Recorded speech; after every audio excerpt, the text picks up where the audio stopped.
এবারে ফাঁস হলো বলিউড অভিনেত্রী রশ্মিকা মান্দানার তুমুল জনপ্রিয়তার আসল রহস্য। তুমুল সাড়া জাগানো সিনেমা পুষ্পা দ্য রাইজ মুক্তির পরই রশ্মিকা মান্দানাকে নিয়ে উন্মাদনার অন্য মাত্রায় পৌঁছে গেছে। দক্ষিণ ভারতের ছোট পরিসর থেকে হয়ে উঠেছেন ভারতের সবচেয়ে জনপ্রিয় অভিনেত্রীদের একজন। সামাজিক যোগাযোগ মাধ্যমে ছবি পোস্ট করলে যেন অন্তর্জালে ঝড় ওঠে। কিন্তু রশ্মিকার এই জনপ্রিয়তার আসল রহস্য কি? কিভাবে মুহূর্তেই সবুজ অঙ্গনে ঝড় তুলেছেন এই নায়িকা, তা নিয়ে বিস্তারিত থাকছে আজকের প্রতিবেদনের বাকি অংশে। কেটিভি ছবি চ্যানেল থেকে আপনাদের সাথে আছি আমি মাহমুদুর রহমান সিয়াম। কর্ণাটকের মেয়ে রশ্মিকা মান্দানা 2016 সালে বড় পর্দায় অভিষেক হয় কন্নড় সিনেমা দিয়ে। এরপর করেন তেলেগু সিনেমা। সবগুলোই কম বেশি ব্যবসা করেছে, তবে আলাদাভাবে রশ্মিকাকে মনে রাখার কারণ ছিল না।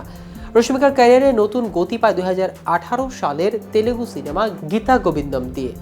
অল্প বাজেটে নির্মিত এই রোমান্টিক কমেডি সিনেমাটি সুপারহিট হয়। সঙ্গে শুরু হয় বিজয় দেবরাকোন্ডার সঙ্গে জুটিও। ছবিটি তরুণ দর্শকরা ব্যাপক পছন্দ করেন। সামাজিক যোগাযোগ মাধ্যমে ছবির নানা দৃশ্য সংলাপ নিয়ে তৈরি হয় মিম। অন্তর্জালে তাকে নিয়ে চর্চা বাড়তে থাকে। এই সিনেমা পাওয়া জনপ্রিয়তা আরও ছড়িয়ে পড়ে ডিয়ার কমরেড দিয়ে। 2019 সালে মুক্তি পাওয়া ভারত কমরেড সিনেমাটি নানা কারণেই গুরুত্বপূর্ণ। এটি পুরোপুরি বাণিজ্যিক ধারণা সিনেমা নয়, আবার শৈল্পিক ঘরানার নয়। দুই ঘরানা মিশ্রণে দর্শক সমালোচকদের কাছে প্রশংসিত এক সিনেমা উপহার দিয়েছিল নির্মাতা।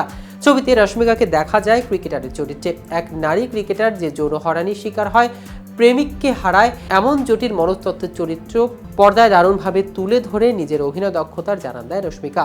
তরুণদের কাছে তার গ্রহণযোগ্যতা আরও বেড়ে যায়। এরপর শারিরেরু, নিকি ভাড়ু, বিসমা সুলতান ইত্যাদি সিনেমা দিয়ে সিনেমা দুনিয়ায় নিজের জায়গা আরও পোক্ত করে ফেলেন রশ্মিকা।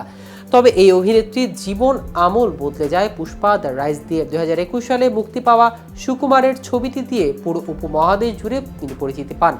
পরের গল্পটা সবার জানা। রশ্মিকা এরপর কয়েকটি হিন্দি সিনেমা করতে চলেছেন। চলতি মাসে আবারও হাজির হয়েছেন শ্রীভাল্লি রূপে। পুষ্পা 2-তে তার অভিনয়ের জায়গা ছিল আরও বেশি, সেটার পূর্ণ সদ্ব্যবহার করেছেন তিনি। সব মিলিয়ে এখন প্রযোজক ও সিনেমা পরিচালকদের কাছে রশ্মিকা ব্যাপক চাহিদার। পুষ্পা দ্য 2, অ্যানিমেল এর মধ্যে ব্লকবাস্টার হিট সিনেমা অংশ, যিনি তার চাহিদা তো থাকবেই। রশ্মিকা আরেকটি সুবিধা, সব ধরনের চরিত্রে সব ধরনের সিনেমায় তাকে মানিয়ে যায়। গীতা গোবিন্দমে তিনি পাশের বাড়ির মেয়ে টাইপ চরিত্রে অভিনয় করেছেন। ডিয়ার কমরেডে হয়েছেন নারী ক্রিকেটার। আবার হিন্দি সিনেমা অভিষেক গুড বাই ও গ্ল্যামারহীন চরিত্র করেছেন। আবার অ্যানিমেলে নিজের সুইট গার্ল ইমেজ ভেঙে সাহসী দৃশ্যে অভিনয় করেছেন। সামনে তাকে দেখা যাবে সালমান খানের বিপরীতে সিকান্দার সিনেমায়। এই প্রথম পুরোপুরি বাণিজ্যিক ধরনের সিনেমা অভিনয় করেছেন তিনি। গত সপ্তাহেই তিনি জানিয়েছেন সব ধরনের সিনেমা অভিনয় করতে চান তিনি। রশ্মিকাকে নিয়ে সেই অর্থে তেমন বিতর্ক নেই। এই ক্লিন ইমোজি তাকে ভক্তের কাছে আরও গ্রহণযোগ্য করে তুলেছে। তো ভিউয়ার্স, ভিডিওটি সম্পর্কে আপনাদের কোনো মতামত থাকলে আমাদের কমেন্ট করে জানাতে পারেন। সাথে সাথে নিয়মিত showbiz related update informative video পেতে কেটিভি শোবিজের সাথে থাকুন। ধন্যবাদ সবাইকে।